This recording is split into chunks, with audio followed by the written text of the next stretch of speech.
മറ്റത്തൂരിൽ ആദ്യഘട്ടത്തിൽ കോൺഗ്രസിലുണ്ടായിരുന്ന പിന്നീട് കോൺഗ്രസിന്റെ പല നിലപാടുകൾ പ്രതിഷേധിച്ചുകൊണ്ട് ഇടതുപക്ഷവുമായി സഹകരിച്ചിപ്പോൾ പ്രവർത്തിക്കുന്ന മുൻ വാടങ്കവും UDFിന്റെ മുൻ പ്രതിപക്ഷ നേതാവൊക്കെ തന്നെയായിരുന്ന KR ഔസേപ്പ് നമ്മളോടൊപ്പം ചേരുന്നുണ്ട്. അദ്ദേഹം നിർണായകമായിട്ടുള്ള പ്രധാനപ്പെട്ട പല വെളിപ്പെടുത്തലുകളും ഇന്ന് നടത്തിയിട്ടുണ്ട്. എന്താണ് കോൺഗ്രസിൽ നിന്നും പുറത്തു വരാൻ കാരണം? നിലവിലിപ്പോൾ മറ്റത്തൂർ പഞ്ചായത്തിലെ പ്രാദേശിക നേതൃത്വം അവർ സ്വീകരിച്ചിരിക്കുന്ന നിലപാട് ശരിയല്ല എന്ന് ഊന്നി പറഞ്ഞുകൊണ്ടാണ് അവർ വർഗീയ കക്ഷികളുമായി കൂട്ടുകൂടാൻ നമ്മളെ നിർബന്ധിച്ചപ്പോഴാണ് ഞാൻ അതിൽ നിന്ന് മാറേണ്ട ഒരു അവസ്ഥയുണ്ടായിരുന്നത്. അതായത് തെരഞ്ഞെടുപ്പ് റിസൾട്ടിന് ശേഷം ഈ പറയപ്പെടുന്ന കോൺഗ്രസിന്റെ നേതാക്കൾ അങ്ങയെ സമീപിച്ചു. പിന്നീട് എന്താണ് സംഭവിച്ചത്? അതൊന്ന് കൃത്യമായി പറയാം.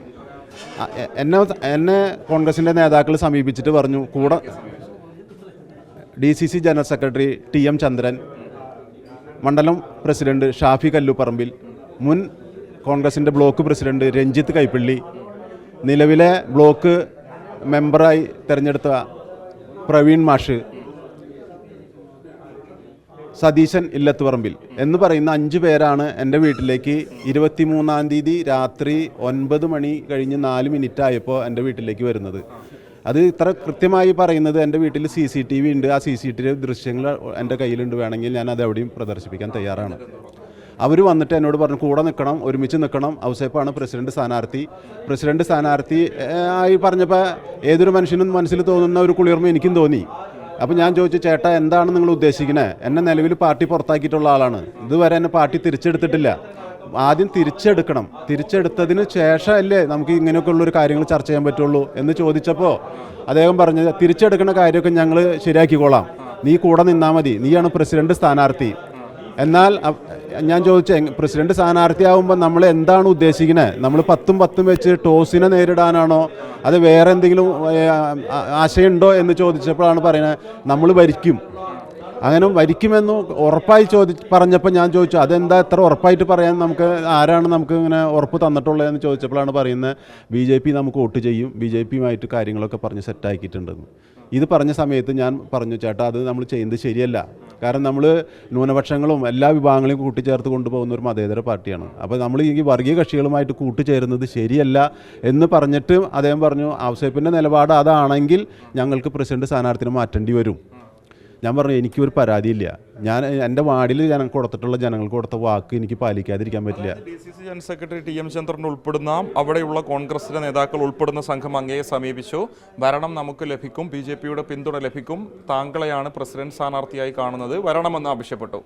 പക്ഷേ അവരാവശ്യപ്പെട്ടത് പൂർണ്ണമായിട്ട് താങ്കൾ നിഷേധിച്ചു. ഈ വർഗീയ കക്ഷിയുമായി കൂട്ടുകൂടണം എന്ന് പറഞ്ഞതുകൊണ്ടാണ് നിഷേധിച്ചത്. BJPയുടെ പിന്തുണ ഉറപ്പുവരുത്തിയിരുന്നു അപ്പോൾ നേരത്തെ തന്നെ ഈ പറയപ്പെടുന്ന ആളുകൾ, കോൺഗ്രസിന്റെ ആളുകൾ. അതുകൊണ്ടാണല്ലോ അവർ നമ്മൾ ഭരിക്കും എന്ന് ഉറപ്പായിട്ട് പറയുന്നത്. അല്ലെങ്കിൽ 10-10 ഉള്ള ആളെ നമുക്ക് ടോസിനെ നേരിടാം, ഭാഗ്യമുണ്ടെങ്കിൽ നമുക്ക് കിട്ടിയാൽ നമുക്ക് തുടർന്ന് പോകാം എന്നല്ല പറയുക. ഇതിപ്പോൾ നമ്മൾ ഉറപ്പായിട്ട് ഭരിക്കുമെന്ന് പറയുമ്പോൾ നിലവിൽ അവർ ഡീൽ ഉണ്ടാക്കിയിട്ടുണ്ടെന്ന് വിശ്വസിക്കുന്നു. ഞാൻ അവർ കാശ് വാങ്ങിച്ചിട്ടുണ്ട് എന്നുള്ള ആരോപണം ഞാൻ പറയുന്നില്ല.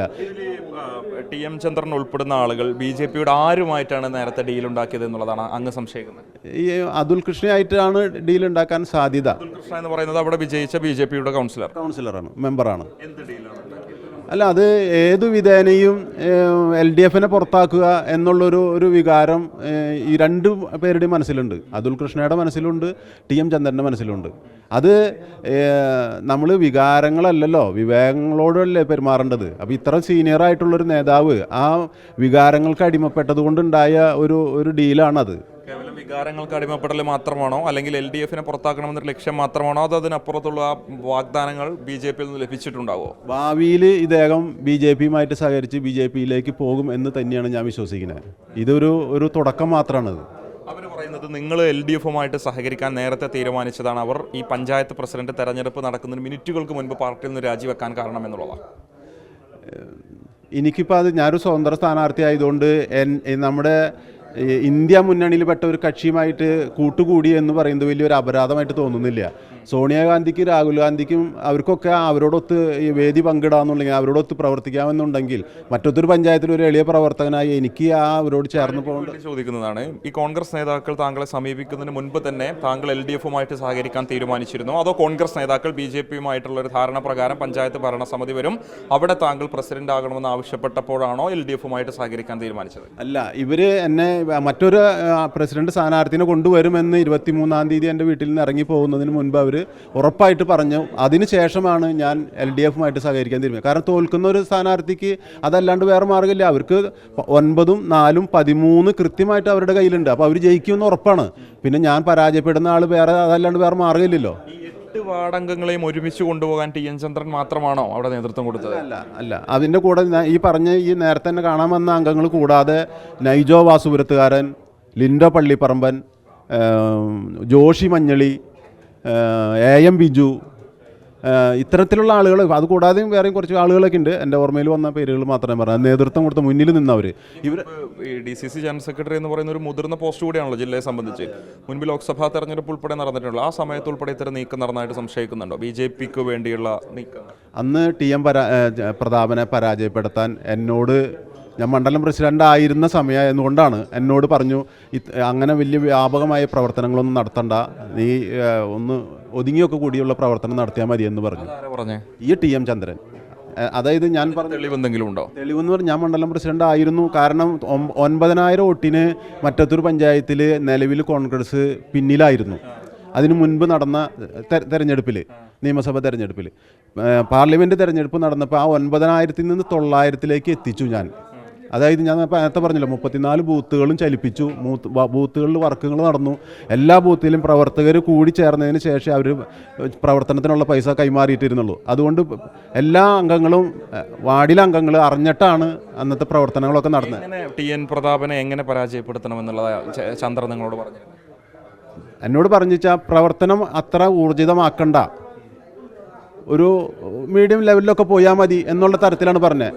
അത് ഞാൻ ഈ മൂലം അവിടെ ഒരു വിജയം ഉണ്ടാക്കി കഴിയുമ്പോൾ എനിക്ക് കിട്ടുന്ന ക്രെഡിറ്റ് ഇല്ലാതാക്കാനാണോ പ്രതാപനെ പരാജയപ്പെടുത്താനാണോ എന്ന് എനിക്ക് വ്യക്തമല്ല. അതിനുശേഷം നിങ്ങളുടെ പഞ്ചായത്തിൻ്റെ പെർഫോമൻസ് എങ്ങനെയായിരുന്നു ലോക്സഭാ തെരഞ്ഞെടുപ്പിൽ? അതാണ് ഞാൻ പറഞ്ഞത്. നിലവിൽ 9,000 വോട്ടിൻ്റെ പുറകിൽ നിന്നിരുന്ന മറ്റൊരു പഞ്ചായത്ത് അത് 900-ലേക്ക് എത്തിക്കാൻ എനിക്ക് പറ്റി. അന്നത്തെ എൻ്റെ കൂടെ ഉണ്ടായിരുന്ന ടീമുകൾക്ക് എല്ലാവർക്കും കൂടി പ്രവർത്തിച്ചതിൻ്റെ ഫലമായിട്ട് എത്തിക്കാൻ പറ്റി. എന്തായാലും ഇടതുപക്ഷ സഹയാത്രികനായി തുടരും. അതെ. എന്തായാലും മറ്റത്തൂരിൽ സംഭവിച്ച അട്ടിമറിയുമായി ബന്ധപ്പെട്ട വിഷയത്തിലാണ് വിശദമായിട്ടുള്ളൊരു പ്രതികരണം ഇപ്പോൾ ഔസേപ്പ് നടത്തിയിരിക്കുന്നത്. അദ്ദേഹം ഇടതുപക്ഷ സഹയാത്രികനായി തന്നെ തുടരും. കോൺഗ്രസ് BJP ഡീല് ഉണ്ടായത് മൂലമാണ് കോൺഗ്രസിൽ നിന്ന് വിട്ടുപോകുന്നത്. അവിടെയുള്ള ചില നേതാക്കളുടെ പേരൊക്കെ തന്നെ ആരോപിച്ചുകൊണ്ടാണ് അദ്ദേഹം ഗുരുതരമായ വെളിപ്പെടുത്തലുകൾ ഇപ്പോൾ നടത്തിയിരിക്കുന്നത്. വീഡിയോ ജേർണലിസ്റ്റ് ബിജുവിനൊപ്പം reporter Mubashir P. Akbar, reporter Thrissur.